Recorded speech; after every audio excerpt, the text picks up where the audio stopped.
21 of our 90-day influencer live video challenge. Sharon Horne-Ellstrom here, also known as Pajama Grandma. Yes, I am in my pajamas, my warm, cozy pajamas, because even though it's supposed to be spring, it isn't spring yet, or whatever time of year you happen to be listening to this. I tend to be a freeze baby. I'm one of those people that's like always cold. So not quite as bad as my ex-mother-in-law. She's always walking around in like 2-down coats. But I do tend to be on the cold side. Now they say warm heart, feel cold. I don't know what it is. It could be because of the freezing thing. I'll talk about that another day. That might be part of my backstory. So we're going to continue our discussion about the Epiphany Bridge script. I'm going to see if I can share it where you can see it. I haven't shared it yet, but I will find a way to get you these PDFs because it's such a powerful script. And for those that learn visually, the pictures are really good. For those that just say, hey, tell me the questions. I want to know what the key steps are. What's the question to ask for that? I'll share that as well. Yesterday, we talked about doing a stories inventory, having a bank of stories that we could call upon whenever it is time to share a story or share information. I found that doing a stories inventory has been really, really powerful in my coaching and working with clients and customers and doing consultations. It's whenever something comes up, whenever somebody's talking about something, I can go back in my past and I can remember and recall a story that I can share that they can relate to. And I think that that makes you a better coach. I think it makes it easier for people to understand, know, like, and trust you, which is one of the reasons that we're doing this. This is the most powerful script, and it's made trillions of dollars in movies alone, and billions of dollars in book sales, probably trillions of dollars in book sales as well, following this particular framework or structure or format, whatever you want to call it, blueprint, whatever you want to call it, it works. So that's why we're going to break it down step by step, day by day, and we're going to share a piece every day for the next few days so that we can practice doing and using the particular step. So today, the first step in the process is the backstory. And the question that corresponds to that is, what is your backstory that gives us a vested interest in your journey? Why do we even care about your journey? Have you ever watched a movie where they don't do a good job with this? They don't tell the backstory. They just jump right into characters. They don't do any character development. So if something bad, they do it a lot in horror movies, and I didn't used to watch horror movies, but I do now. But they do it a lot in those where there's no story, there's nothing. There's just a bunch of kids on a trip and all of a sudden they start getting killed. And you really don't care. You don't feel that bad about them because you don't know anything about them. You don't know their backstory. You don't know why we should care or think that it's sad that they're being killed, right? Maybe that's not a great example, but that's the first one that popped into my head. So that's why we want to have a stories inventory. So we have better stories to tell from to give examples of.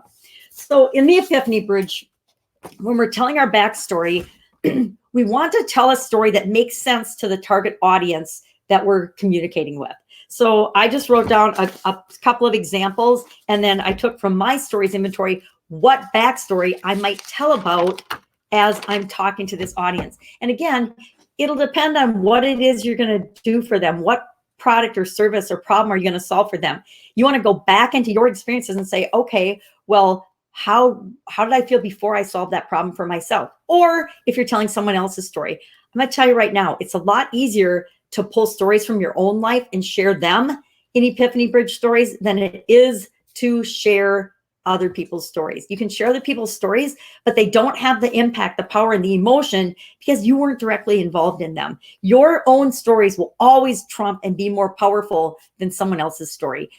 Dig back in your experiences, chances are, even if you're only a teenager, you've had a lot of experiences that can teach other people something, that can show other people something. You've learned so much. Remember, we come in with nothing and we go out with our experiences. So none of us are born with experiences, but we accumulate them along the way. And all of those can be lessons that we share with other people. So for example, say I'm speaking to my target audience of female entrepreneurs, female business owners. What stories might I tell them? How about my job loss stories from my past? How about my starting over in different businesses? How about failing businesses? How about specific business challenges or emotions that they might be experiencing or problems that they might be having? Stress was huge for me during my business ownership prior to getting online, right? Online, although people say that it's lonely and stressful, I got to tell you, offline businesses were a lot more stressful for me than online businesses will ever be. So I could talk about my origin stories there. I could pick one of those experiences and build that out depending on what product or service I want to offer, what problem I want to solve for female entrepreneurs. How about chronic pain people? People with chronic pain, had chronic pain since I was, a kid, and in my 20s, it really kicked in, and I was bedridden for 3 years. That would be a good origin story if I'm trying to reach people with chronic pain. Or my sudden cardiac arrest. That's a good story for people with pain. Blind guys. That's a good story, an origin story with chronic pain. How about divorced females? If I was speaking to divorced females, I might share my backstory of my marriage and my divorce. If I'm speaking with female corporate executives, I might talk about job changes, my career path, my growth, getting fired, losing jobs, getting promoted, discrimination, female challenges females face in the workplace. I could go back to some of my experiences with those. I could go back to my sexual harassment experiences I've had with being on the other side of that. Depending on what product or service I want to offer to that target audience, that's going to determine what backstory I'm going to tell.